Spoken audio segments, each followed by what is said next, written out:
সমস্ত ডিপার্টমেন্টের কিছু নিজস্ব এবং এটা দেশের প্রচলিত আইনের ভিতর থেকেই অনেক কিছু আমরা করি। আমাদেরও এরকম আছে। সেটা হচ্ছে যে যখন এরকম কেউ হঠাৎ করে মিসিং হয়ে যায় তখন তাকে আমরা একটা ডিক্লারেশন দিই। আমরা বলি AWOL, মানে absent without leave. This is something illegal leave অথবা ইলিগাল অ্যাবসেন্ট। মানে আপনারা ওই পরিভাষাও বুঝতে পারছেন তো?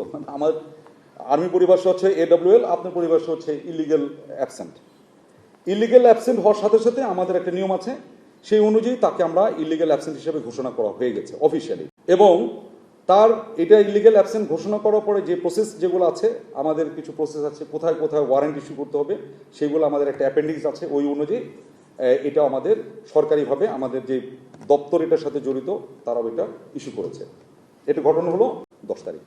আর আজকে এই জন্য আপনাদেরকে ডাকছি সবচেয়ে কারেন্ট ইনফরমেশন দেওয়ার জন্য। ঠিক আছে? বাকি 10 জনের মধ্যে খালি 10 জন না, 15 জনের মধ্যে একজনকেই শুধু মিসিং, বাকি সবাই জয়েন করেছে, এই হেফাজতে চলে আসছে। 14 জনই আমাদের সেনা হেফাজতে চলে আসছে। আর এলপিআর একজন আছে, সেও আসছে, এলপিআর যে আছে সেও জয়েন করেছে। তো 15 যোগে 1, 15 হচ্ছে অ্যাক্টিভ সার্ভিস, একজন হচ্ছে এলপিআর, এর ভিতরে একজন মিসিং, বাকি সবাই জয়েন করেছে। হ্যাঁ, 15 জন অলরেডি আমাদের সেনা হেফাজতে আল্লাহর মধ্যে সংযুক্ত হয়েছে।